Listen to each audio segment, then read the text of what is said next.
आज 13 दिसंबर है, एक ऐसी तारीख जो भारत के लोकतांत्रिक इतिहास में कभी भुलाई नहीं जा सकती। ये वही दिन है जब 13 दिसंबर 2001 को देश के लोकतंत्र के सबसे बड़े और पवित्र केंद्र संसद भवन पर आतंकवादियों ने कायरतापूर्ण हमला किया था।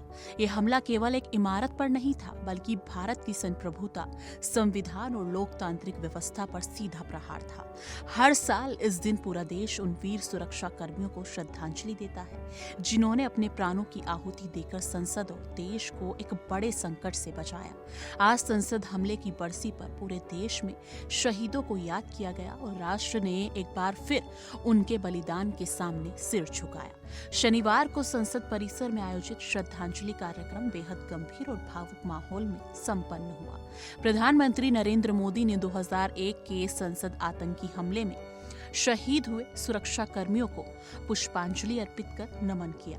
इस अवसर पर उपराष्ट्रपति सीपी राधाकृष्णन, लोकसभा और राज्यसभा के कई सांसद, केंद्र सरकार के मंत्री और विभिन्न राजनीतिक दलों के नेता भी उपस्थित रहे। सत्ता पक्ष और विपक्ष दोनों ने एक साथ खड़े होकर ये संदेश दिया कि जब बात देश और लोकतंत्र की सुरक्षा की होती है, तब पूरा राष्ट्र एकजुट होता है। संसद परिसर में मौन, गंभीरता और गर्व का वातावरण साफ महसूस किया जा सकता था।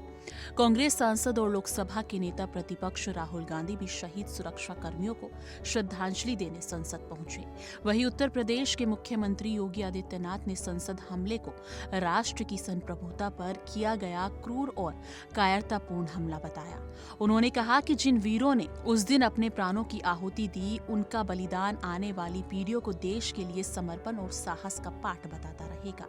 इस मौके पर कई अन्य मुख्यमंत्रियों और नेताओं ने भी अपने अपने संदेशों के माध्यम से शहीदों को याद किया। केंद्रीय मंत्री नितिन गडकरी ने श्रद्धांजलि अर्पित करते हुए कहा, 13 दिसंबर 2001 को संसद भवन पर हुए आतंकी हमलों के दौरान जिन सुरक्षा कर्मियों ने लोकतंत्र के मंदिर की रक्षा करते हुए अपने प्राण न्यौछावर किए, उन्हें पूरा देश सलाम करता है। उन्होंने कहा कि राष्ट्र की रक्षा के लिए दिया गया ये सर्वोच्च बलिदान कभी भुलाया नहीं जा सकता और ये भारत की सामूहिक समृद्धि में हमेशा जीवित रहेगा। गडकरी के शब्दों में संसद सिर्फ एक भवन नहीं, बल्कि देश की आत्मा है और उसकी रक्षा करते हुए शहीद होना सबसे बड़ा गर्व है। इस बरसी पर केंद्रीय रिजर्व पुलिस बल ने भी विशेष श्रद्धांजलि दी। सीआरपीएफ ने संसद हमले के दौरान शहीद हुए बटालियन की कांस्टेबल कमलेश कुमारी के अदम्य साहस को याद किया। सीआरपीएफ द्वारा सोशल मीडिया प्लेटफॉर्म एक्स पर साझा किए गए संदेश में कहा गया कि भारी गोलीबारी के बीच कांस्टेबल कमलेश कुमारी ने आतंकवादियों का पीछा किया और लगातार अपने साथी जवानों को उनकी गतिविधियों की जानकारी देती रही। उनके साहस और सूझबूझ के कारण सभी 5 आतंकवादी मारे गए। हालांकि संघर्ष में वो गंभीर रूप से घायल हो गए और अंततः कर्तव्य निभाते हुए वीर गति को प्राप्त हुई। सीआरपीएफ ने अपने संदेश में ये भी कहा कि कांस्टेबल कमलेश कुमारी का साहस और बलिदान भारतीय सुरक्षा बलों के इतिहास में स्वर्ण अक्षरों में दर्ज है।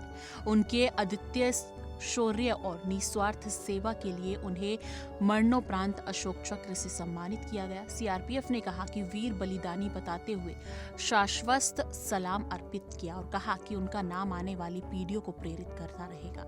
संसद हमले की बरसी पर उनका नाम पूरे सम्मान और गर्व के साथ लिया गया। आज संसद हमले की बरसी न सिर्फ शोक का दिन है, बल्कि संकल्प का भी दिन है। ये दिन हमें याद दिलाता है कि भारत का लोकतंत्र मजबूत है और उसकी रक्षा के लिए देश के सुरक्षा बल हर समय तैयार है। संसद ने एक बार फिर आतंकवाद के खिलाफ अपने दृढ़ संकल्प को दोहराया और ये संदेश दिया कि भारत आतंक के सामने कभी नहीं झुकेगा। शहीदों का बलिदान व्यर्थ नहीं गया, बल्कि उसने देश को और अधिक सतर्क, एकजुट और मजबूत किया।